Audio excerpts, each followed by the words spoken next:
In the last video, I teased you by not showing the finished product of my banana watch. So, this is the full-length video to show you what I did.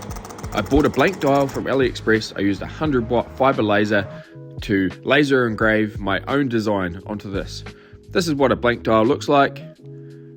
This is me lining it up on the laser engraver. Now, I used Freeform, which is just on my iPad, and I came up with a custom design. Here's another one that I'm working on now. All the numbers fell off. I think it looks quite cool. But this is the watch here.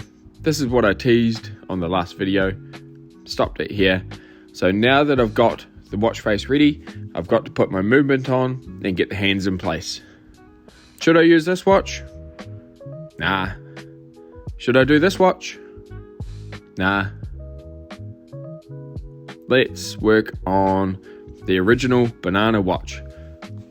Banana time, what is it? Referred to a specific mid-morning break where workers would playfully steal banana from colleagues' lunchboxes, creating a predictable and entertaining ritual. I found this online, I thought it was kind of cool. Now the watch is going to tell me when, or at least remind me, to do banana time.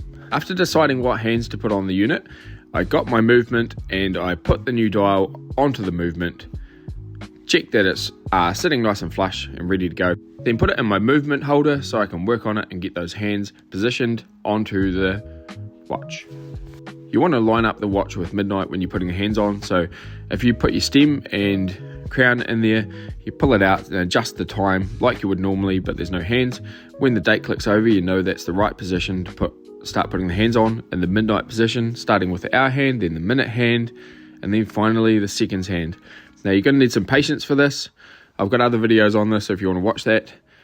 This is just a bit of a recap, and there's also some links in the descriptions if you want to buy some nice and cheap parts to get going and give it a go yourself. Now the seconds hand is very tricky. I always turn it on a bit of an angle so I can see it better, line it up, and then press it on using a hand presser tool. There's different variations of these. This is a cheap one, just a little pen-like device to push it on. Then you rotate it around and check that everything works properly. And the beauty about this is anyone can do it and give it a go, and it doesn't cost a lot of money, and it's a great way to get yourself a cool custom watch that nobody else in the world has, especially if you're making your own dials. Now, fitting the movement back inside the case, it's looking pretty awesome. Put in my lubricated gasket, and then rear case with window. I screw it on by hand, and then use the case opening ball to do it up nice and tight. Now I can put my crown and stem back in.